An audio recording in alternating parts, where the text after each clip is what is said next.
그런데 두 가지 방법 모두 손해가 발생합니다. 어쩔 수 없습니다. 개인회생 재신청을 하게 되면 기존에 납부하셨던 변제금은 비용과 이자에 먼저 충당됩니다.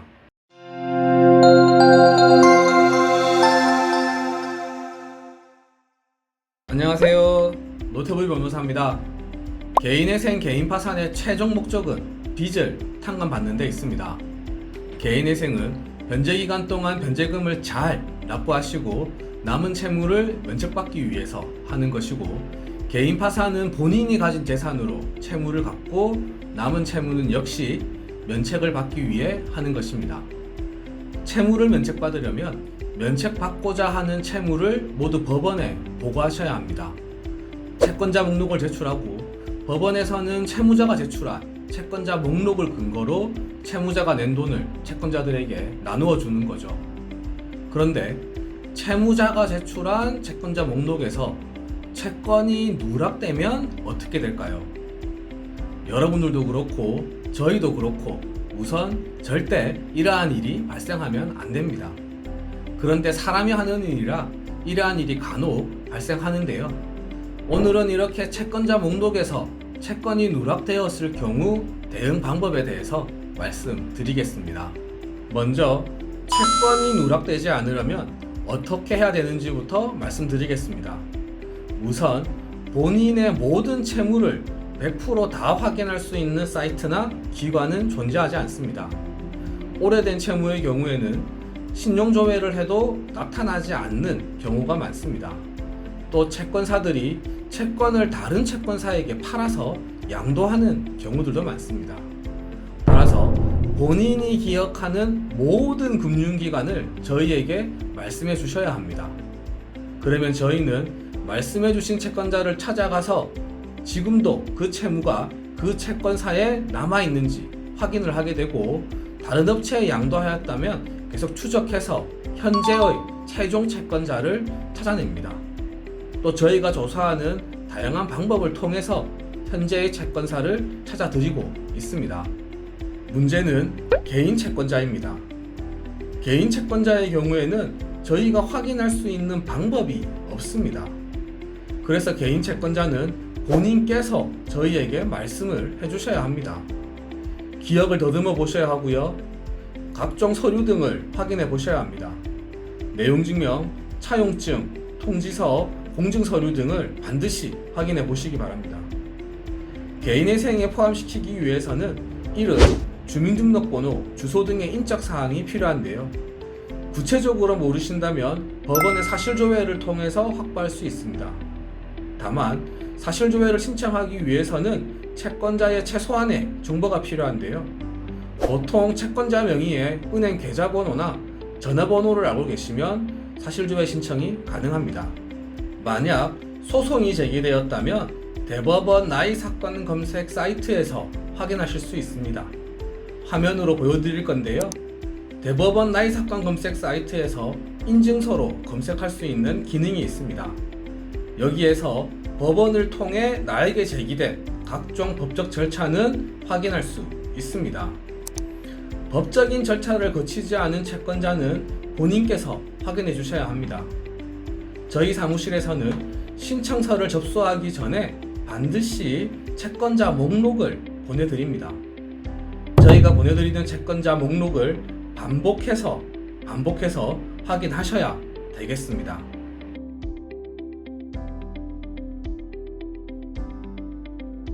가장 좋은 건 당연히 채권 누락이 발생하지 않도록 하는 겁니다. 그럼에도 채권 누락이 발생할 수 있는데요. 개인회생과 개인파산이 대응 방법이 좀 다릅니다. 우선 큰 문제가 되지 않는 경우부터 말씀드리겠습니다. 개인회생은 인가 전, 개인파산은 면책 전에 새로운 채권자를 발생하시게 되면 즉시 저희에게 말씀해 주시면 됩니다. 그러면 저희가 채권자 목록을 수정해서 제출할 수 있습니다.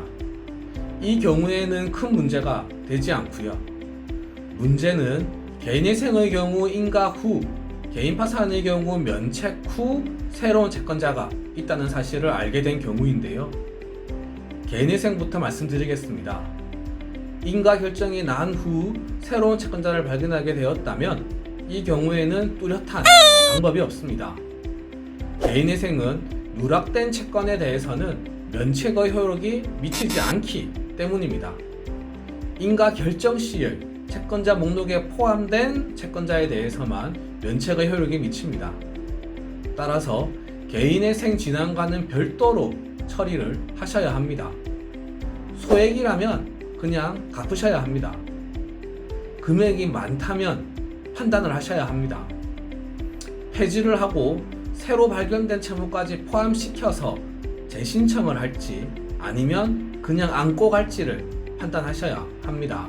그런데 두 가지 방법 모두 손해가 발생합니다. 어쩔 수 없습니다. 개인회생 재신청을 하게 되면 기존에 납부하셨던 변제금은 비용과 이자에 먼저 충당됩니다. 기존 납부한 변제금이 많다면 원금의 일부라도 줄어들겠지만 그렇지 않다면 비용과 이자에 먼저 충당이 되고 원금은 그대로 남는 겁니다. 그냥 안고 갈 경우에는 개인회생을 신청했을 때 면책 후 5년이 지나야 다시 개인회생이 가능합니다. 면책까지 3년에서 5년이 걸리고 다시 5년이 지나야 하는 겁니다. 사실상 개인회생을 할 실익이 없어지는 겁니다. 그래서 저희는 되도록 재신청을 권해드립니다. 이미 납부하신 변제금은 어쩔 수 없는 거고 새로 발견한 채무를 포함시켜서 개인회생을 재신청하시는 게 개인회생을 하고자 하시는 원래의 목적에 부합하시는 겁니다. 어떠한 선택을 하시든 인가 후에 누락된 채권이 발생하게 되면 손해가 발생할 수밖에 없습니다.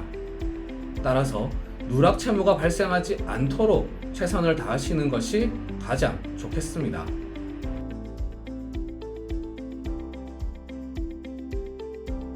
개인 파산의 경우는 그래도 방법이 있습니다. 개인 파산은 소송을 통해서 해결할 수 있습니다. 개인 파산은 채권자 목록에 포함되어 있지 않은 채무라 하더라도 면책의 효력이 미치기 때문입니다. 제기할 수 있는 소송은 면책 확인의소와 청구이의소가 있습니다. 강제집행 전 단계이면 면책 확인의소를, 강제집행이 진행된 후이면 청구이의소를 제기할 수 있습니다. 다만 조심하셔야 할 부분은 채무가 있음을 알면서 빠뜨린 채권은 비면책 채권으로 규정되어 있다는 것입니다. 채무자 회생 및 파산에 관한 법률에서 규정되어 있는데요. 506조 면책의 효력이라고 규정되어 있고 다음 각 호의 청구권에 대하여는 책임이 면제되지 아니한다 라고 규정되어 있죠. 그리고 7호에 채무자가 악의로 채권자 목록에 기재하지 아니한 청구권이라고 규정되어 있습니다. 여기서 악의는 나쁘다는 게 아닙니다. 알거나 알 수 있었다라는 걸 의미합니다. 유의하셔야 하는 부분은 알 수 있었던 경우에도 비면책 채권이라는 점입니다. 실수로 빠뜨리게 되어도 비면책 채권이 되는 겁니다. 소장을 받으셨거나 각종 우편물을 받으셨는데 잘 확인을 안 해서 빠뜨리게 되셨다면 비면책 채권에 해당하게 되는 겁니다. 실수는 용납되지 않습니다. 따라서 나는 몰랐고 알 수도 없었던 상황에서 채권을 누락해야지 소송을 통해서 해결할 수 있다라고 보시면 되겠습니다. 개인 파산의 경우 이렇게 소송을 통해서 해결을 할 수 있는데요. 문제는 소를 제기하게 되면 변호사 비용이 든다는 데 있습니다. 면책 확인의 소나 청구이의 소는 일반인이 하기는 어렵습니다. 변호사를 선임하셔야 되고 변호사 비용을 지출할 수밖에 없습니다. 따라서 처음부터 채권이 누락되는 일은 반드시 없도록 해야 되겠다. 다시 말씀드립니다.